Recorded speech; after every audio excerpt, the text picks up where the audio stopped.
Welcome. My name is Lydia, and I'm so glad you've joined us here at SCC's online campus. We have an incredible message for you today, so let's join in. There was a moment a few years ago, one of my really good friends, Matt, he lives in San Antonio. He sent me a message. He said, Nathan, I want to fly you down to Texas. Just come down for the week. It was like 5 days, maybe 6 days. He's like, I'm going to fly you down. Let me know what days work for you. And you just come down and we're going to hang out. I hadn't seen Matt in years. Real good friend. He was in my wedding. Just real cool guy.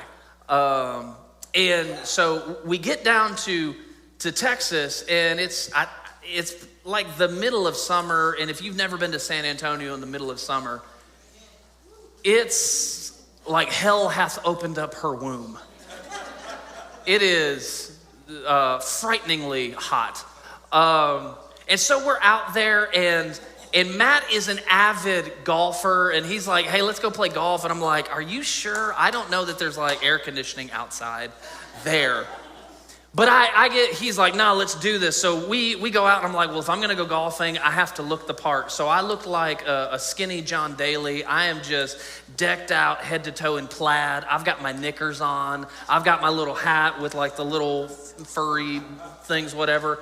And I'm looking the part. Now, let me just give you a heads up. I am awful at golf. If we're playing a scramble, you do not want me on your team. It's just, I keep score. The last time I played golf, I kept score by how many golf balls I lost. I scored a 15. I'm like hunting in people's yards for like golf balls that went awry. And I'm like, oh, I think I can still use that one. And so we're out there, and I'm playing terribly, but I'm having a good time because I look the part, and I'm like, all right, let's do this. And so Matt got me, he rented me a set of clubs, and I'm out there, and I'm like, I took golf as a PE elective in college. I had no business doing it, but I did it. So I know the mechanics of it. I'm just awful. And so I'm out there, and I don't know what it is. I'm at the tee box, and I like got this backswing. I'm like, we look good. And boom, and I hit this ball like I was Tiger Woods. It had that, golfers, it had that sound, and I was like, oh my gosh, I'm going pro, right? And I'm in my follow through, and I'm looking, I'm like, oh, why? Yes, Lord, yes, amen. And I see out of my peripheral, while I'm trying to look at the ball, there's something moving over here. And it's like this, it's like there's this tall grass. I don't know I'm not a plantologist or whatever it is, like tall grass. It's like moving in the wind, but there's something it's not green, it's black that's moving, and it looks big. And I'm right here. I'm like, oh, that's amazing. And I look down, and it is my worst nightmare come true. It is the biggest snake you've ever seen in your life. I scream, I drop the club, I run away. Matt's like, what are you doing? I'm like, we gotta leave the state. He's like, I live here. I was like, well, you gotta move. You gotta burn your house. I don't know what to tell you. So we go through the rest of the course. I think we played 18, and my ADD kicks in around the 5th hole. And so that was like hole 4. So the rest of the course, I'm just like, I'm on edge. You're like just kind of on edge. You're like, everything that moves is trying to eat you. Well, we get done with golf, and I'm like, okay, cool. No big deal. Now, we're in San Antonio. I want to go see the Alamo because I've never seen it before. I want to go down and just I'm not a history buff. I'm like, that's cool. Let's go see something old. Well, we're walking. If you've never been in San Antonio, there's a river walk right in the middle of the city. And so we're walking down the river walk, and it's like this pretty river and like all these little outdoor shops and stuff like that, and like trees that are growing up. But there's like this sidewalk, and it's all manicured. It's like downtown, so they're taking care of it. It's not Riverside, whatever. So, well, there's this crowd of people that are gathered up like around this bush or plant, and I'm like, oh, what's going on? Is there like some street art? Is I don't know what's going on. So I go over, and I'm like I'm not like touching them, but I'm like right up on them, and I'm like looking over the top, and it was another snake in downtown San Antonio. So I did what any appropriate human being would have done, I screamed like an 8-year-old girl and again tried to run away because this thing was attempting to eat me, right? This was like day 2 or 3 of the vacation. The rest of the vacation, I'm doing nothing but seeing snakes around every corner and just everything that I'm like just freaking out. This was supposed to be a time where I could like unplug and just unwind and just get away. And all I could do, I had been faced with a dilemma, and all I saw the rest of the time was dilemma. You ever realize it's interesting how when life becomes chaotic, we become confused? When we're faced with that chaotic moment, we start to kind of like get all out of sorts. When dilemma strikes, our focus becomes diluted. We hit a setback and it stops all of our forward progress. We find ourselves just being, watch me. We find ourselves in a moment where we should be locked in. We're just unwound because something has caused us to become shaken. Something has caused us to just be come undone. And that's kind of where we find ourselves today. And maybe it's not a snake while you're playing golf or in downtown San Antonio. Maybe it's a diagnosis that you received. Maybe it's a phone call that you got from somebody. Maybe it's an unanswered prayer. Or maybe it's a prayer that was answered just not in the way you wanted it to be answered. And so now you are struggling to get your bearings on what you should be doing going forward. That's really where we find ourselves in the passage that we're looking at today. Let me kind of set it up and story tell it for you real quick. We're in Luke's Gospel, chapter 24 today. And Jesus on Thursday night, he has gone to the Garden of Gethsemane to spend time in prayer, and then he's betrayed there in the evening and goes on this flurry and frenzy of a trial that goes kind of through the night and this interrogation. And there comes a moment on Friday morning where he's condemned to death. And then he goes from this mockery of a trial to now he's hanging on a cross, and he's there for a short period of time, and then all of a sudden he's dead. And they have to rush him off the cross, because then they have to get him in the tomb, because in their calendar timeline, this would be Passover weekend. It's the biggest weekend for them. And so they have to rush him off and get him in the tomb. And now he's in the tomb all of the rest of Friday and all the rest of Saturday, and Sunday morning shows up. And the stone gets rolled away, and women are there, and they're witnessing that Jesus, the tomb, he's not there. The tomb's empty. Is somebody taking him? Is he alive from the dead? What does all this mean? And the disciples are somewhat in a quandary. And in Luke chapter 24, it says that very same day, there's these two guys that are traveling from Jerusalem to Emmaus. It's a 7-mile journey, and they encounter Jesus, and they start to have this conversation with him, and he's asking them what's going on. Like, and they're like, have you not been on Twitter? Have you not been on, do you not have Wi-Fi to check your social, to check your Facebook? Like, Jesus of Nazareth has died, and now people are saying he's back, and here's what they actually tell him. They said, we thought he was the Messiah who had come to rescue Israel.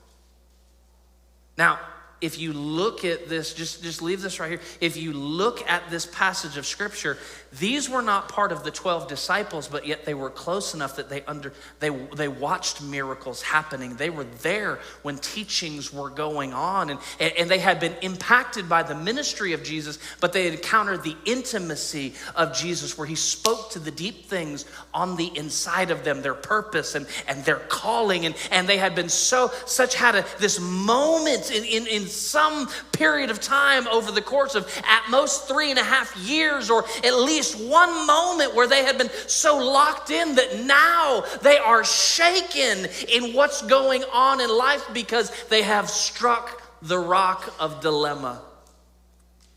It's Jesus that we thought he was the Messiah. Like, we heard about him walking on the water, and we saw him open blind eyes, and we saw him. We were possibly there when he fed over 20,000 people with 5 loaves and 2 fish. We see all, and we've heard all that he's done, and we thought he was the Messiah. But now tragedy has struck, and we feel scattered. You ever feel scattered? Emotionally, mentally, spiritually? You ever have tragedy strike and you're catching your bearings, looking or trying to navigate the moment, and you are at best struggling to hold on? Hear me.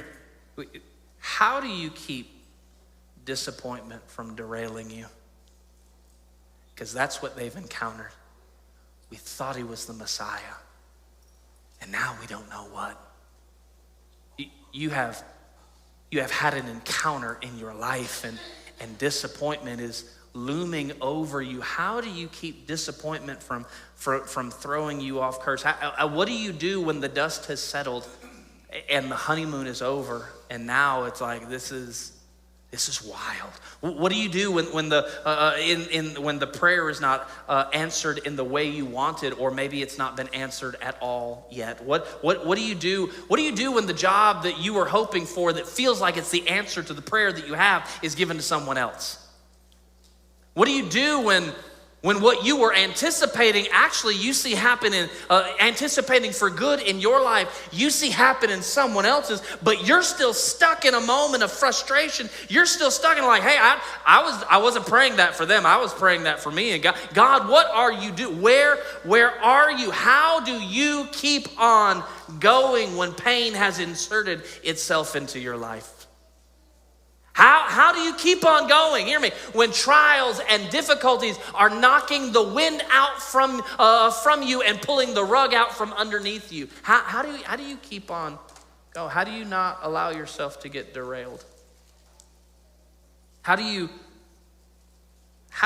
handle a moment when you find yourself living in a moment that life is a contradiction to your faith, where you're trying to stand on Psalm 61, from the ends of the earth will I cry when my heart is overwhelmed, but you are feeling more overwhelmed than you are feeling like you're actually standing, much less standing on the word? How do you, when you find yourself, Job 23, behold, I go forward and he's not there and behind me, and I can't perceive him into the left. I can't behold him into the right. I don't know what he's doing. And even though the rest of the verse says, but he knows the way that I take, and when he has tried me, I will come forth as pure gold.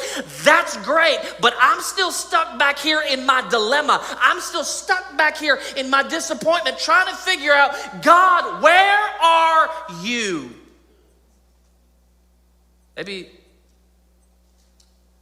Maybe this isn't a story about 2 guys walking to Emmaus. Maybe this is more of a story about us, where we're finding this difficulty and struggling. And Psalms 46 says he's an ever-present help.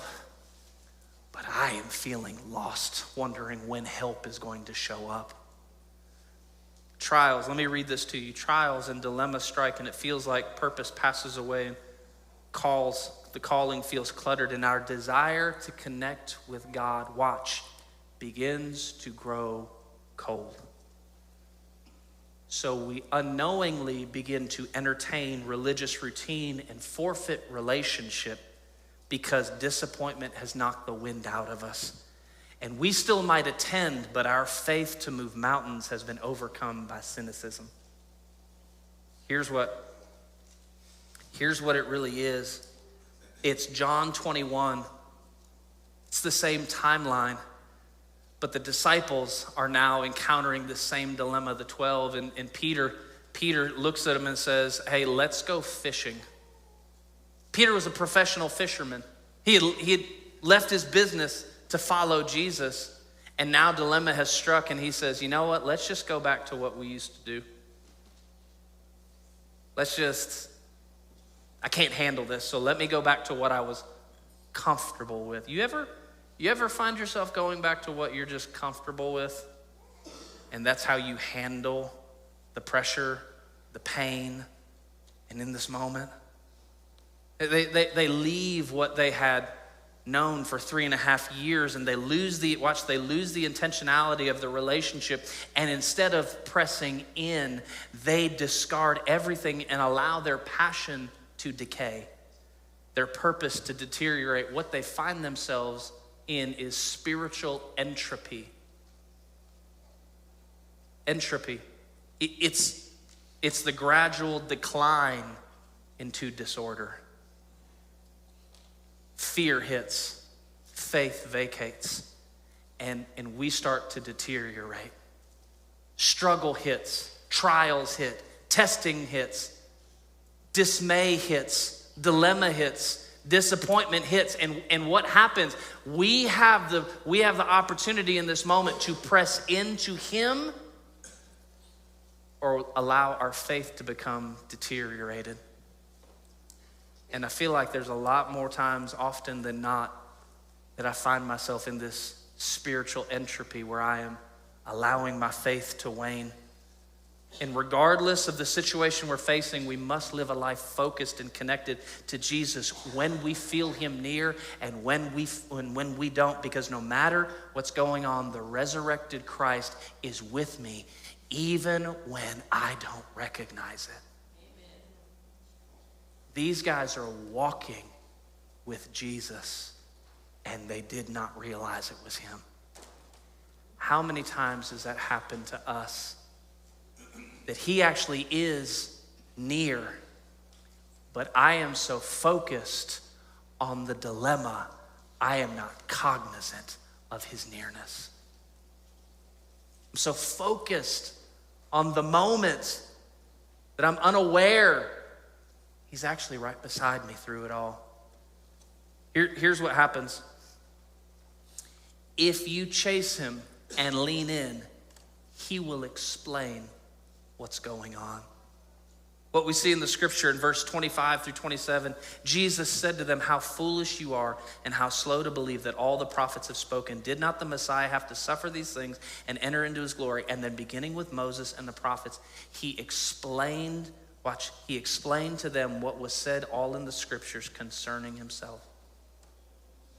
They find themselves, they've reached Emmaus, and here's what Jesus starts to walk on. They reach their destination. He starts to walk past them, and they say, hey, will you please stay with us a while? Verse 28 through 32, as they approached the village to which they were going, Jesus continued on as if He was going farther. Verse 29 says, but they urged Him strongly, stay with us, for it is evening, and the day is almost over. So He went in to stay with them. Here's the question. How do I keep focus when life has derailed me? I look for the patterns that I find Him always operating in, and they bring me back to a course correction where I recognize He's actually close by. Verse 30 through 32, as they sat down to eat, He took a small loaf of bread, asked God's blessing on it. He broke it, and then He gave it to them. And suddenly their eyes were opened, and they asked each other, were not our hearts burning within us as He talked with us on the road and opened the scriptures to us. They intentionally made a moment with him that brought clarity to the middle of their despair. Hear me, hear me. They let the dust settle, and they allowed a moment intentionally. They focused in, and when he began to operate in a pattern that they were familiar with, it brought clarity back to them. They were able to see it. They were able to see him as he really was. Hear me. Hear me. The band's going to come up here and we're landing the plane. Don't take crushing in your life as the absence of God. 2 Corinthians 4, 8-9, we are afflicted in every way, but not crushed. We are not perplexed. We're not driven to despair, persecuted, but not forsaken, struck down, but not destroyed. Don't take a failure. Don't take trial as the absence of God, because James 1:12 says, blessed is the man who remains steadfast under trial. Don't take failure as the absence, failure in your life as the absence of God, that he's not there. Psalms 72 says, nevertheless, God says, I am continually with you. You hold my right hand. My flesh and heart may fail, but God is the strength of my heart and my portion forever. How do I keep focused when life has derailed me? I look back to when he showed up here. And I feel like this is like a theme of my life. I'm constantly having to go back to reminding myself of how he showed up. He showed up here, and then he showed up here, and then he showed up here. And so when I don't know what's going to happen here, I just look back at here, and here, and here. And it lets me know I may not know how it's going to work out. I may not know when it's going to work out. I just know that it's going to work out. Let me leave you with this. Don't allow disappointment to become your destiny. Don't allow your dilemma to dilute your focus. Don't allow your drama to distract your purpose. It's true. He's an ever-present help. I just have to find moments where I kind of like knock the cloudiness away. I knock the worry away. I knock the anxiety. I'm not saying the anxiety's not real. I'm not saying the worry's not real. I'm just saying I make him more real than the moment I'm going through. I find myself going back to a moment where I'm just saying, hey God, take my life. You can have it. You can have what I thought this was supposed to be, but it's feeling like that's not what it's going to be, but you can have it. You can shape me and mold me. You can shape this moment and mold this moment. It's not what I don't really like the moment, but I give you me inside the moment. Take my life. Take my life. You can have it all. So glad you decided to be with us today. At Salem, we are intent on creating community centered on Christ. The best way you can connect in our community is by using the digital Connect card to ask questions or get info on anything happening here at Salem. If we don't see you in person next week, we'll see you right back here on our online campus.